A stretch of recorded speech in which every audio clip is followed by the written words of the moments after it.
Hello. അപ്പോൾ നമ്മളിന്ന് പുറത്തേക്ക് പോകാനുള്ള പരിപാടിയിലാണ്. നല്ല മഴക്കാറുണ്ട്.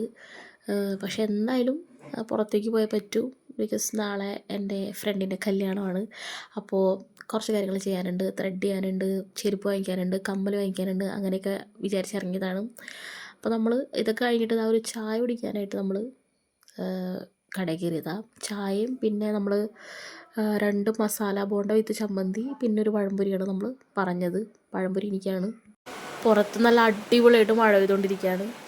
നമ്മളപ്പോൾ ഒരു ചായയൊക്കെ കുടിച്ചിങ്ങനെ വൈബ് ആസ്വദിക്കുകയായിരുന്നു. പിന്നെ ത്രെഡ് ചെയ്യാൻ പോലത്തെ ഒരു ഇൻസിഡൻറ്റ് ഉണ്ടായിരുന്നു. അപ്പോൾ അതൊക്കെ സംസാരിച്ചിരിക്കുകയായിരുന്നു. പിന്നെ ഒരു കമ്മൽ മേടിക്കാനായിട്ട് പോകണമായിരുന്നു. അപ്പോൾ നമ്മൾ സ്റ്റാൻഡിലുള്ളൊരു കടയിൽ നിന്നാണ് മേടിച്ചത്. അപ്പോൾ അതെ അവിടെ വന്നേക്കാണ്. ആ കാണുന്നതാണ് മാള പ്രൈവറ്റ് സ്റ്റാൻഡ്. ഇതാണ് ഗൈസിൻ്റെ വണ്ടി. അപ്പോൾ മഴ പെയ്യുന്നുണ്ട് നമ്മൾ പോകുമ്പോഴും. പക്ഷേ നമുക്കറിയാം മഴ പെയ്യുന്നു, എന്നിട്ട് പോലും നമ്മൾ കോട്ടെടുത്തില്ല. കോട്ട് സത്യം പറഞ്ഞാൽ കാണുന്നുണ്ടായിരുന്നില്ല. പിന്നെ എനിക്ക് ഈ ഒരു അറ്റ്മോസ്ഫിയർ ഭയങ്കര ഇഷ്ടമാണ്. മഴ പെയ്ത് കഴിഞ്ഞു എന്നാൽ മഴക്കാരുണ്ട്, അതിലിങ്ങനെ വണ്ടി ഓടിക്കാൻ എനിക്ക് ഭയങ്കര ഇഷ്ടമാണ്. അപ്പം നമ്മൾ വൈബൊക്കെ ആസ്വദിച്ചത് ആ വീട്ടിലേക്ക് പോയിക്കൊണ്ടിരിക്കുകയാണ്. അപ്പോൾ അത്രേ ഉള്ളൂ ഗൈസ്. ബായ്.